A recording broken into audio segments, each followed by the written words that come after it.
Bonjour, je vous présente la batterie externe Anker Astro 3E. Donc Anker, c'est la marque voilà, de la batterie. Ils ont plusieurs modèles. Ici, c'est le plus gros modèle. Donc c'est une batterie externe pour recharger voilà, des smartphones ou d'autres appareils en USB de 10 000 mAh. Donc voilà, c'est le modèle 3E. Il existe aussi un modèle 3, donc sans le E, qui coûte un petit peu plus cher et qui a quelques ports en plus et une meilleure finition. Mais globalement, c'est presque 20 € de plus pour finalement pas grand chose. Voilà, donc on va tout de suite ouvrir l'appareil. Donc déjà, on peut remarquer donc qu'elle est garantie voilà, 18 mois, donc ça c'est plutôt pas mal. Et donc elle peut recharger la plupart des appareils qui se chargent en USB. Hein. Donc que ce soit des smartphones, des tablettes, des appareils photo, voilà, ou des consoles de jeux, des iPods, etc. Au niveau donc du packaging, voilà, donc on retrouve voilà donc la batterie. Donc on a en fait, elle a une finition tout en plastique. Ici donc c'est en fait du plastique brillant un peu laqué. Voilà, donc on a ici pas mal de reflets ici et là. Voilà, donc là on a quelques précisions sur la batterie. Donc on remarque ici deux ports USB, l'un marqué Android et l'autre Apple. Alors pourquoi pourtant un port USB, c'est bien un port USB. En fait ce sont les ports qui permettent de charger des appareils et donc n'importe quel port USB peut charger n'importe quel appareil qui se charge en USB. Mais pour les iPhones, la quantité de courant qui arrive sur ce port a été optimisée pour pouvoir charger plus rapidement les iPhones sans les abîmer, et idem pour Android. Voilà, donc ça permet de délivrer une quantité de courant optimisée, bien gérée par l'appareil tant au niveau hardware que software, et le tout de manière optimisée, donc sans détruire l'appareil. Donc si vous branchez par exemple un iPhone sur le port Android, il se chargera juste plus lentement. Voilà, c'est juste que le port Android sera il délivrera moins de courant que si vous aviez branché un appareil Android dessus. Voilà. Au niveau du chargement de la batterie, donc ça se fait en micro USB ici. Donc du coup, on peut bien sûr, je ne l'ai pas dit, mais charger deux appareils en même temps. Donc dans ce cas-là, la batterie, au lieu de délivrer jusqu'à 3 ampères sur un port, si vous branchez un Android sur le port Android ou un iPhone sur le port Apple, au lieu de délivrer 3 ampères sur un port, elle délivrera 1,5 sur chacun. Et si jamais vous branchez un iPhone sur le port Android, là aussi elle délivrera seulement 1,5. Voilà. On a ici 4 LED. Voilà, si j'appuie sur le bouton, on voit un peu qu'elle s'allume. Donc là, ça veut dire qu'elle est chargée à 100%. Et en fait, on a un unique bouton qui permet, en gros, si vous n'avez rien de branché, ça vous affiche juste le niveau de batterie restante. Donc en gros, c'est 25% par LED. Donc en gros, 2500 mAh, 5000, 7500 et 10 000. Donc voilà, là, elle est chargée complètement. Et si jamais vous avez quelque chose de branché, ça lance le chargement de l'appareil. Parce qu'il ne suffit pas juste de brancher quelque chose sur le port USB pour que ça charge, il faut aussi appuyer sur le bouton pour activer le chargement effectif de l'appareil branché. Voilà, donc du coup ici on a le port micro USB pour la charger, et donc c'est tout, on a rien d'autre, on n'a aucun port, on n'a pas besoin de quoi que ce soit de plus. Hein. Voilà, un bouton, les LED pour voir à combien il en est, et donc ici les deux ports pour charger, et ici le port pour charger la batterie. Au niveau des accessoires, donc on retrouve quelques adaptateurs qui vont se fixer en fait sur ce câble. Donc on a un câble un peu extensible comme ça, donc qui fait quand même je dirais une bonne quarantaine de centimètres en tout, et du coup qui est très petit quand on n'étire pas dessus. Et donc sur ce câble on va venir brancher différents adaptateurs, dont en particulier le micro USB ici.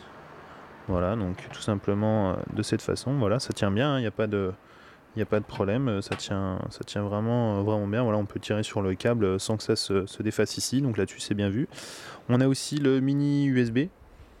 Donc là c'est plus pour charger par exemple des appareils photo ou ce genre de choses. Voilà. On a aussi le port pour les iPhones, donc les anciens iPhones, hein, pas l'iPhone 5 ou l'iPad 4. Voilà. Et enfin ce port ici qui est compatible avec d'autres appareils peut-être un peu plus anciens ou un peu moins courants. Voilà, donc nous ce qui va nous intéresser c'est surtout le port micro USB pour tester ici le chargement sur un smartphone. Donc ici, c'est un Sony Xperia AT, donc un smartphone Android qui a 74% de batterie. Donc je vais brancher ici donc sur le port Android, donc à faire pour que ça charge un peu plus rapidement. Je vais donc brancher le port ici. Et donc là on voit qu'il ne se passe rien puisque comme je l'ai dit tout à l'heure, la batterie est éteinte et il faut donc l'allumer pour lancer le chargement. Et donc là je vais appuyer sur le bouton, ça lance la batterie et automatiquement le smartphone va se mettre à charger. Voilà, comme on le voit là, il s'est allumé. Alors on voit pas beaucoup parce qu'il y a beaucoup de luminosité en fait, mais voilà, là l'écran du smartphone s'est bien allumé. Et donc là on voit qu'il y a un chargement qui est en cours. Bon, on est toujours à 74% évidemment, mais on a un chargement qui est en cours. Voilà, donc dernier accessoire, c'est une petite housse en fait pour la batterie. Donc c'est plutôt pratique, ça permet voilà, de la transporter de cette façon, de refermer, voilà, donc pour éviter de la rayer, puisque bon, elle est en plastique, ça marque assez rapidement par exemple, ou voilà, donc ça se permet, donc elle est parfaitement évidemment adaptée à la taille, hein. Et donc on voit à peu près en fait comme elle est un petit peu aérée comme ça, on voit un peu en fait les LED, bon là on voit pas beaucoup parce qu'on est en pleine journée, mais de nuit ou même à l'intérieur on voit beaucoup mieux, donc on peut voir un peu les LED à travers la housse qui s'éclaire. Voilà, donc au niveau de la capacité, je le rappelle, c'est du 10 000 mAh, donc Anker annonce qu'on peut charger de 0 à 100, donc charger complètement 5 fois un smartphone, donc ça compte en gros 5-6 fois ils disent, mais c'est plutôt 5 fois en réalité, puisqu'on compte en gros 2000 mAh pour un smartphone, c'est à peu près ça, voire même un peu plus maintenant, on est sur 2100 pour le Galaxy S3 par exemple, 2300 pour le S4, je crois qu'on est à 2300 aussi pour le HTC One, enfin bref, en gros les smartphones récents sont un peu plus de 2000 mAh, et là vous avez 10 000. Donc voilà, ça fait en gros un peu moins de 5 fois de 0 à 100. C'est vraiment en comptant une charge complète. On ne branche pas forcément son smartphone quand il est à 0%, on peut le brancher un peu avant. Donc du coup, au lieu de consommer 2300, on va peut-être consommer 2000 ou 1800. Voilà, donc, et a priori, c'est assez bien optimisé, c'est-à-dire que ça chauffe peu de chaque côté au niveau du câble, au niveau de la batterie. Donc ça veut dire qu'on a peu de déperdition, peu de perte d'énergie. Donc globalement, quand on perd 1000 mAh sur la batterie externe, on récupère quasiment 1000 sur le smartphone. Donc c'est assez optimisé, on ne va pas perdre la moitié pendant le chargement, comme ça peut être le cas sur certaines batteries low cost qui sont mal optimisées et du coup qui chauffent beaucoup et qui du coup perdent beaucoup de leur capacité au fur et à mesure qu'elles chargent en fait, pendant le chargement en fait. Elles délivrent pas 100% de l'énergie au smartphone, elles en perdent un peu en route en fait. Voilà, et au niveau de la vitesse de chargement, alors évidemment là sur une petite vidéo on va pas pouvoir voir la différence.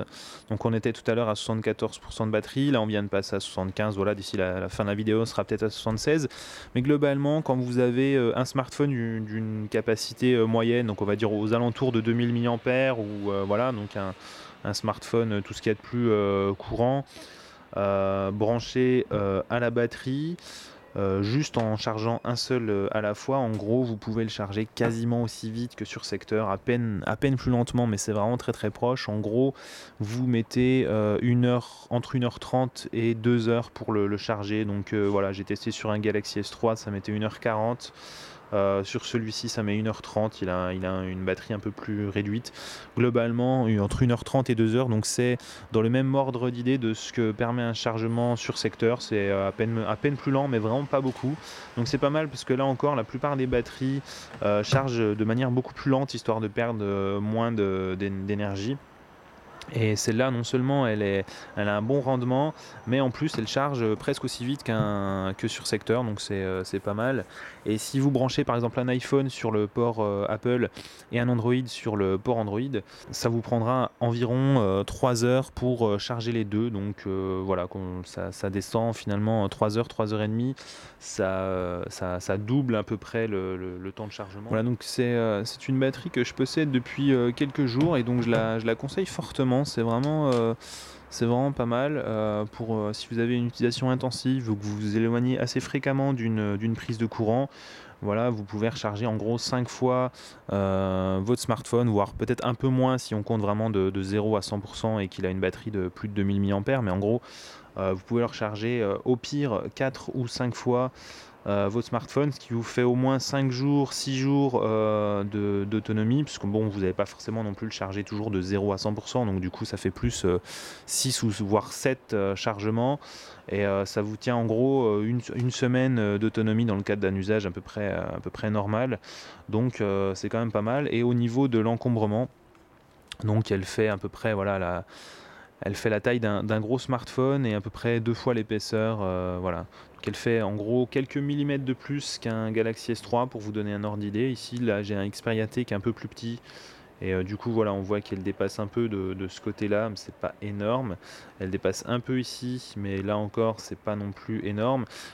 Au niveau de la largeur, c'est très proche, hein, donc vous pouvez sans problème disposer votre smartphone dessus. Voilà, quand vous en servez, vous pouvez le tenir comme ça. Si jamais vous en servez avec la batterie derrière, voilà, c'est pas trop encombrant, hein, c'est pas impossible à tenir. Et donc voilà, au niveau de la largeur, on est très proche là encore, hein, voilà, ça dépasse pas vraiment derrière.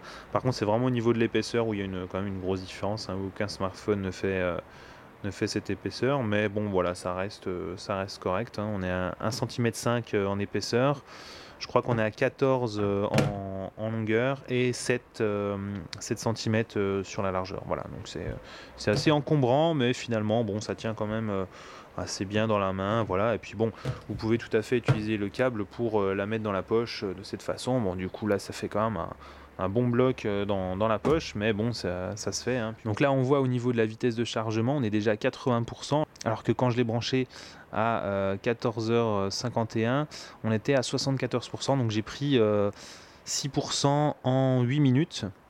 Donc c'est quasiment 1% par minute. L'ordre d'idée, c'est globalement entre 1h20 et 2h maximum pour des smartphones avec de grosses batteries, comme par exemple le Galaxy Note ou ce genre de choses. Et voilà, donc dernier détail, donc cette batterie est, contrairement à la plupart des batteries, est capable de charger aussi un iPad. Donc l'iPad qui a besoin de beaucoup d'énergie pour se charger, un simple port USB d'un ordinateur portable ne suffit pas. Et bien là, il peut se charger sur cette batterie, ça suffit. En revanche, vous ne pouvez pas en charger deux à la fois parce qu'il faut vraiment qu'il ait les 3000 mAh, donc du coup, vous pouvez charger que l'iPad, éventuellement un iPhone à côté, mais vraiment sinon que l'iPad, pas deux à la fois. Et globalement, j'en suis vraiment très satisfait. Elle n'est pas très chère, donc ça c'est le modèle, comme j'ai dit, 10 000 mAh qui est vendu à 36 € sur Amazon. Enfin, au moment où je tourne cette vidéo, en tout cas, ça peut varier un peu, mais globalement c'est l'ordre d'idée. Donc 36 € sur Amazon pour une batterie de 10 000 mAh, donc qui vous permet en gros 5-6 charges de votre smartphone. C'est vraiment pas mal et je pense que c'est le meilleur rapport qualité-prix. Donc voilà, si vous en avez l'utilité, je pense que c'est l'un des meilleurs rapports qualité-prix sur le marché, avec les ports optimisés iPhone, Android, que vous pouvez bien sûr quand même interchanger, ce sera juste plus lent, mais voilà. Le câble donc du coup fourni, qui va vous permettre non seulement de charger la batterie voilà, de cette façon. Alors il vous faudra quand même un adaptateur secteur qui est non fourni, mais voilà, vous pouvez charger la batterie de cette façon côté secteur. Et puis quand vous avez besoin de charger votre Android, il vous suffit de vous brancher de cette façon avec le même câble, et là hop, vous pouvez charger l'Android. Donc ça c'est vraiment pas mal. Donc voilà, c'est un accessoire pour smartphone que je recommande fortement, donc qui est garanti 18 mois. Et donc le nombre de cycles, dernière petite précision, le nombre de cycles annoncé par le constructeur est de 500. Voilà, donc 500 chargements, déchargements, sachant qu'un cycle complet vous permet du coup de charger soit 2 fois un iPad, soit 5 fois un smartphone. Donc bon, globalement ça fait quand même pas mal. Ça reste quand même une batterie d'appoint qu'on va pas forcément utiliser tous les jours. Voilà, donc merci de m'avoir suivi pour cette vidéo et à bientôt pour d'autres tests.